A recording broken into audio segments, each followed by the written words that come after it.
A stranger at the theme park insisted I give him my fast pass because parents should get priority over singles.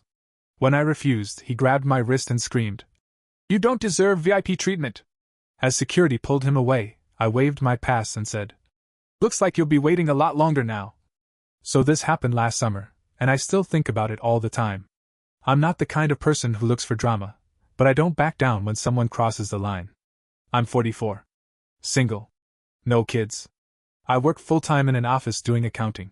My life's quiet, kinda predictable, and that's fine. But once a year, I like to treat myself. I go somewhere fun, where I don't have to think about spreadsheets, deadlines, or client calls. Last year, that place was Universal Studios Orlando. I planned the trip for months. Paid extra for the Express Unlimited Fast Pass, the kind that lets you skip the line on almost every ride as many times as you want. Wasn't cheap. But I budgeted for it, saved up, and took a week off work to go. No friends, no family. Just me. And for the record, I don't feel bad about that. I arrived early, around 8:30 a.m., right as the park was opening. The Florida sun was already brutal. I had my sunglasses on, water bottle clipped to my bag, and my printed fast pass ready. I was maybe 4 rides in when I headed to one of my favorites, Revenge of the Mummy. Indoor roller coaster, air conditioning, spooky theme. A perfect break from the heat. The regular line was already massive. Wrapped around those switchback railings with sweaty families, crying toddlers, and people fanning themselves with park maps. I walked right past all of them into the express lane. Maybe 10 people ahead of me. I was feeling good. Relaxed. Happy. And then he showed up. Let's call him Brad. He had the look. Red face. Tank top with some sports team on it. Tan cargo shorts. The kind of guy who's always sunburned but won't admit it. Behind him was his wife, pushing a stroller, and 2 older kids hanging on to the fence like caged animals. He tapped me on the shoulder. Hard enough that I thought it was a mistake. Me. Yeah? Brad. Hey man, listen. Would you mind letting me use your fast pass for this ride? We've been in line almost an hour. Got 3 kids. My back's killing me. I just stared at him. Me. What? Brad. It's just me and the wife. You're alone. I figure it'd mean a lot more to us than it would to you. I didn't even know how to respond at first. Like, was this normal? Was I being punked? Me. Sorry, but I paid for this. I'm just trying to enjoy the day. He shrugged and gave this fake little laugh, like I was being ridiculous. Brad. Look, man. I'm not asking for the whole day. Just this one ride. You don't understand what it's like dragging 3 kids around here. Me. I'm not trying to be rude, but no. I turned back around. Didn't raise my voice. Didn't insult him. Just said no. That's when I felt his hand wrap around my wrist. It wasn't a tap this time. He actually grabbed me. Firm. His fingers were digging in, and I could feel how tense he was. Brad. You don't deserve that pass. You're just some single loser trying to skip ahead while families suffer. My heart started racing. Not out of fear, but out of sheer rage. I pulled my arm away and turned to him fast. I didn't say a word. I didn't need to. Because security was already walking toward us. Turns out, a park staff member had been watching from the loading area. She had a radio clipped to her belt and was already waving 2 security guys over.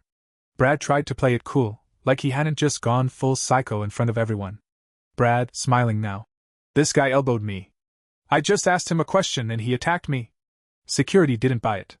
One of the guards stepped between us while the other pulled Brad a few feet away to talk. His wife looked completely embarrassed. She was pushing the stroller and trying not to look at anyone. The kids were just staring, not even talking. The guard near me asked if I was okay. I nodded. Then he asked if I wanted to file a complaint or have Brad removed from the ride area. I told him exactly what happened. No fluff. Just the facts. I said no, and he grabbed my wrist. I didn't touch him. The staff member confirmed what she saw. He grabbed the guest and started yelling. She said? The guard near Brad said something into his radio. Then they walked him out of the ride area completely. Now I could have just gone on with my day. Could have let it go. But I didn't. Because this guy didn't just try to cut the line. He put his hands on me and then tried to lie about it in front of his kids, a crowd, and park employees. I went straight to guest services. I asked them if they needed a statement, because I didn't want it swept under the rug. They said yes. Not only did I file a full report, but they upgraded me for the rest of the day, free food vouchers, skip-the-line character meetups, priority seating at one of the shows. I even got an extra ticket for a friend if I ever came back. But the part that really stuck with me? While I was giving my statement, one of the guest service reps showed me a partial copy of the incident report form, just enough to verify my side. On it I saw his name, Bradley T., from Gainesville, Florida. And let's just say, I'm good at the internet. So yeah, Bradley T., from Gainesville, Florida. That stuck in my head. I wasn't gonna do anything with it at first. I figured getting kicked out of the ride, humiliated in front of his family, and reported to guest services was enough. But then, 2 days later, something happened that pushed me over the edge. It was my last day at the park. I was standing in line for butterbeer at the Harry Potter section of the park, just soaking it all in before heading out, when I heard someone behind me say, loud as hell, "Watch out for the guy who cries to security if you breathe on him." I turned around. It was Brad. No joke. Same cargo shorts. Same sunburn. Same stupid face. He wasn't wearing the same shirt though, this time it was something with a minion on it. I froze. I honestly didn't expect to ever see him again. I figured he got booted out the park that day. Turns out he was only kicked out of that section. Not the whole park. His wife was with him again. No stroller this time. The kids were dragging their feet and looked miserable. She didn't say anything. Just looked away when I made eye contact. Brad stepped closer to me. "Brad, hope you enjoyed ruining my family's vacation. You happy now?" Me. "You put your hands on me. I didn't do anything to you." "Brad, I touched your wrist." "Boo-hoo. That's not assault." Me. "It is when you do it while yelling in my face." He laughed, but it was one of those fake, dry laughs that people do when they know they're on the edge and trying not to lose it. "Brad. Whatever, man. You better watch your back in this park." He walked away, and I stood there, half shaking, not from fear but from sheer disbelief. This guy really had the nerve to threaten me, again, in a public place, in front of people, with kids nearby. That was the last straw. That night, back in my hotel room, I opened my laptop. I typed, "Bradley T., Gainesville, Florida," into Facebook. Nothing came up right away. Then I added the words, "Universal Theme Park Dad," and scrolled. And scrolled. After about 20 minutes, bingo. He wasn't under Bradley on Facebook. He used Brad T. But the profile pic matched the guy I saw. Family photos. Theme parks. Kids in matching shirts. A wife tagged in every post. His full name was in a post comment someone left about a dad hack for Disney crowds. I clicked his wife's profile. Her name was Rachel T. She had an open post from 3 days earlier that said, "To the rude, bitter man who ruined our Universal vacation and got us kicked out of one of the best rides, thanks for reminding me how selfish people can be." It had 32 comments. People were being supportive. "Some people have no empathy. You're doing your best, mama. Families deserve priority." Stuff like that. One comment stood out though. From someone named Jen P. "Wait, what actually happened? You guys got kicked off a ride?" Rachel replied, "My husband asked a guy to let us use his fast pass. He said no, and then started yelling. It got blown out of proportion." Lies. She made it sound like I went off on them. Like I was the aggressor. So I decided to post. Not from my real profile. I'm not dumb. I made a burner with a generic name. Used a tourist pic as the profile photo. Then I left this comment. "Is this about the mummy ride on Tuesday? Because I saw that go down. Your husband grabbed a guy and screamed in his face when he said no. Security escorted him out." It sat for about 20 minutes before the replies rolled in. Someone else commented, "Wait, I was in line too. The guy didn't yell. The dad did." Another said, "Is this the same guy who got into it with a staff member near Diagon Alley later that day?" Turns out, Brad had been causing problems all over the park. But here's the twist, one of the people in the comments was a former coworker of his. She chimed in with, "Wow. I worked with Brad. Always had a temper. Got into a fight at a company event once. HR swept it under the rug. Figures." I clicked on her profile. It was locked, but her workplace was public. A small tech company in Gainesville. I searched the company on LinkedIn. And guess who popped up? Brad T. Sales manager. Still employed. Public profile.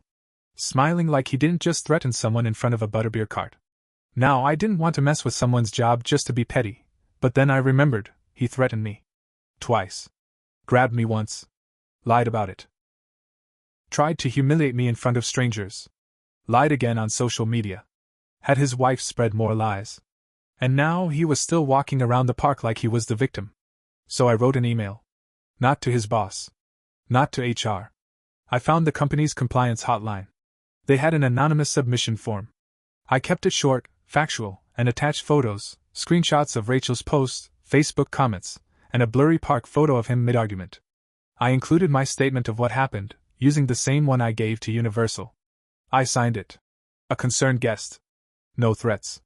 No exaggeration. Just facts. And then I waited. I wasn't expecting anything to happen right away from that report I sent to Brad's company. I figured maybe someone would glance at it, maybe HR would send a polite "Thanks for reaching out." And that would be it. But I was wrong. 3 days later, I got an email. Not from his company, but from Universal Studios Guest Relations. They thanked me again for my written statement and let me know that the guest involved in the altercation was identified and added to our restricted access list pending further review. Basically, they flagged Brad in the system. Any future bookings under his name would raise a red flag.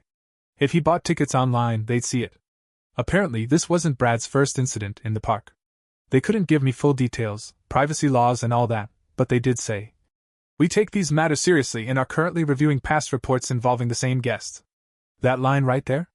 That told me everything I needed to know. This guy was a repeat problem. And I wasn't the only one who thought so. Back on Facebook, things were blowing up on Rachel's post. My comment had triggered a wave of others chiming in. A few park employees in the group started dropping vague but spicy hints. Some guests act entitled just because they have kids. We're not allowed to post photos, but you'd be shocked how many parents think Fast Pass is a human right. One woman flat out said, "My husband works at Universal Security." I asked him about this. Let's just say your husband made several appearances on their radio that day. Rachel stopped replying. She deleted her original post. But it was too late. Because one of her friends, probably fed up with their drama, leaked the whole thing to a parenting blog. I found it by accident, actually. I was on Reddit scrolling through r/entitled parents, of course, and someone posted a link with the title. Family tries to bully solo park guest for his fast pass. It backfires hard. I clicked. There it was. The whole situation, slightly altered to protect names, but the details were unmistakable.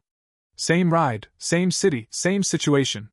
They'd even used a screenshot of Rachel's now deleted Facebook post with the names blurred out. And the comment section? Brutal. Thousands of people roasting them. Fast Pass is not a charity. It's not fast because you have kids pass. Imagine being so entitled you think you decide who deserves VIP access. Touching strangers at a theme park? Instant lifetime ban. Then someone linked Brad's actual public LinkedIn. Comment. This the guy? LMAO. Let's hope his company sees how he acts when he's not kissing clients' asses. And that's when things took a turn I didn't expect. I got a LinkedIn message from a woman named Dana R. I didn't recognize the name, but her message started with, "Hi, I know this is random, but are you the person involved in that Universal Studios incident with Brad T? I think we need to talk." Now, I don't just reply to random DMs. But her profile was real. Mutual connections with people in the Florida area. I responded, "Yes." "Why?" She wrote back, "Brad is my ex-brother-in-law. My sister divorced him 3 years ago because of his anger issues. The guy you met in that park? He's been like that forever. Controlling, loud, lies when cornered. Just so you know, his current wife? Rachel? She wasn't the first to deal with this.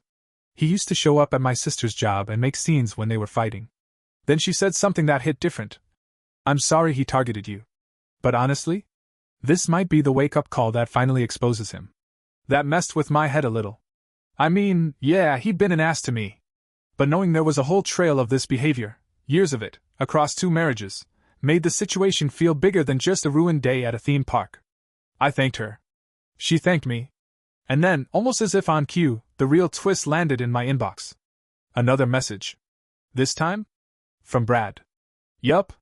He somehow found my burner Facebook profile and sent a long, furious DM, paragraphs. No punctuation. Just one long scream into the void. Highlights include, "You're obsessed with me. Hope it made you feel like a man ruining a family trip. I know what you did with my job, you absolute loser." Then the part that really made me laugh. "You don't know who you're messing with." Classic. But buried in that rage rant was something really interesting. I already talked to HR. You didn't ruin anything. They know it was a fake report, so congrats, you did nothing. Loser, enjoy your rides alone. So he admitted it. Admitted he knew about the report I filed. Admitted his company got it. And now he was in full panic mode, trying to convince himself and anyone else that it wasn't going to hurt him. But you know what they say, the louder the denial, the bigger the fire. And I had receipts. Screenshots. Messages. The works. After Brad's unhinged Facebook DM, I blocked him immediately. I didn't even reply. There was nothing left to say to a man who thought grabbing a stranger and lying to an entire online community was something to double down on. But fate wasn't done with him yet. A week later, I got another message, this time from Rachel. Yup. His wife. I sat staring at it for a good minute before opening it. I'm sorry to message you out of the blue. I found your burner profile through a friend who sent me the thread.